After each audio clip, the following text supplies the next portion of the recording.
Uno was shot in the hind and the face, blinding him. Uno, the endangered Florida Panther, but It's something that really caught my attention. The story of Uno. And big cats in Florida? Like any good story, this one has some twists and turns. And some surprises. Oh my God. Oh my God. Oh my God. Oh my God. Holy. Here in Florida, the word panther triggers many emotions. Oh my God, stop. That's a really cute picture. It's a baby. I think it's part of us, the future. This one is pretty easy. Everyone loves a kitten. But opinions can get very heated. If there was one word or phrase that springs into your mind when I say Florida Panther, what is it? Big cat. Resilient. Endangered. Overprotection. Wilderness. I personally think hockey. Conservation. I love them being here, but there's getting to be too many of them. But what's the reality? I wanted to find out more.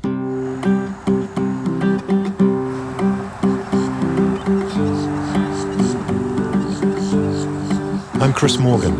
I'm an ecologist and filmmaker. I've spent my life studying and understanding bears and other carnivores, and what people need to keep them around. Ladies and gentlemen, here's Chris Morgan. Chris.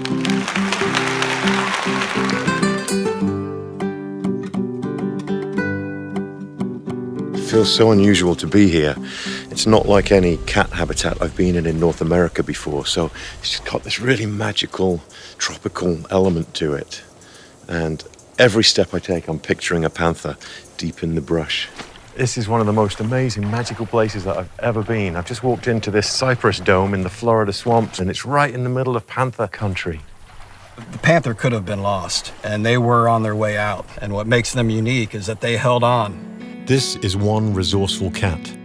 They were once found from the southern tip of the Florida Peninsula, north to states as far away as Arkansas, Mississippi, Alabama, and even South Carolina. Today, they are left in only 5% of that historic range. In the 90s, there were just a handful left, maybe as few as 20. It is the only population of puma east of the Mississippi River. Here at Big Cypress, we have the largest acreage of habitat for the Florida panther in all of South Florida, 729,000 acres that panthers call their home. Well, and I've often thought if someone went in a gallery and started destroying the works of the old masters and the old painters, people would be outraged. But yet we have a natural creation here that we don't want to lose. We shouldn't lose, because if we do as a society and a culture, I think we lose. Uno was just one cat who was in the wrong place at the wrong time. Every cat faces challenges. But over time, and with a little help, the panther population started to grow in number again. This time into a very busy world of highways, golf courses, ranches, and developments. More of their habitat is being lost, but especially it's being fragmented. You know, it's really easy to want more panthers in Florida when you live in Naples or Miami, but what's it like when you live right in the middle of panther country, especially when you've got livestock to protect? Running a farm and living by myself, it's a little unnerving sometimes. So when you have livestock that's killed by a panther, is it possible to get compensation? Yes, you have to prove that it is a panther. I don't think that that species needs to be exterminated completely, but I think that we need to reevaluate and take a better count. How many cats do you think there are around? Way more than they think. Do you think there is a future for the Florida panther here in Florida? I'm kind of like in the middle. Yes, absolutely. Definitely. Yes. Yes. Yes. Yes. I hope so. Any animal that's indigenous to the area belongs there. But that's more complicated than it sounds, especially when hungry panthers eat people's chickens and goats.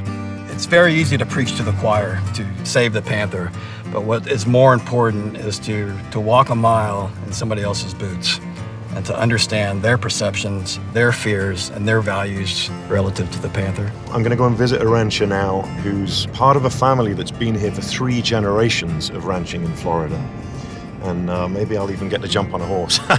Ranchers that I speak with feel that they are stewards of the land, and the panther is part of that landscape. But it's the balance that we're concerned about. That it's not like we're against panthers or we don't like having panthers. Yeah. We just don't want panthers eating our calves.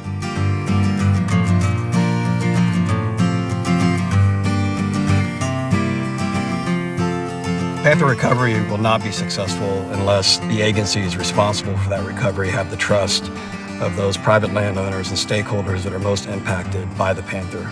It's really interesting figuring out how people are living with panthers here in Florida today, but what about those people who've lived with them for thousands of years? I'm just heading to the Seminole tribe to talk to a tribal member there about their relationship with the panther. We pay a lot of respects to all of our animals, but more so the panther because of its elusiveness. You hardly ever get a chance to see one up close, so we need to take care of our animals so they can take care of us and we can live in harmony. And there is a lot of hope.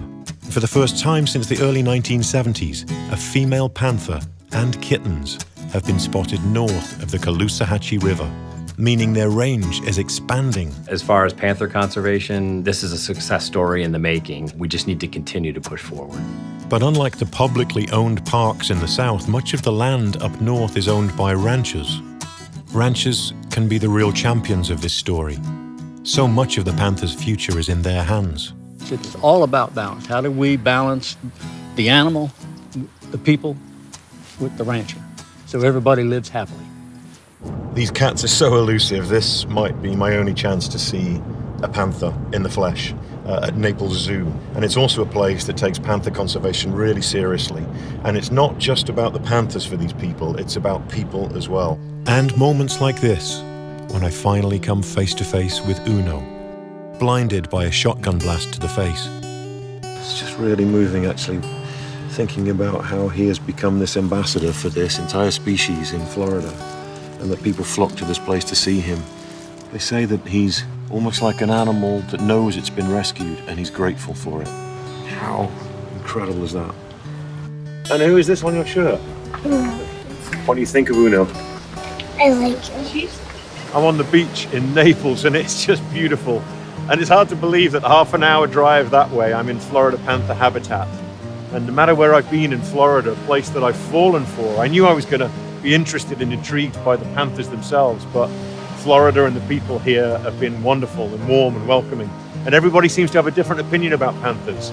But I think we can all meet in the middle, and there's some really good common ground, and panthers can bring us to that common ground. Because what is good for the panther is good for all of us. I'm with the people of Florida. I think the panthers belong here, and there's a future for them if we're all smart, careful, and understanding. It may take decades, but it seems like a future worth thinking about. A place where this iconic symbol of America can thrive among the people of Florida in an open and balanced way, and perhaps share a story of tolerance and pride for the whole world to learn from.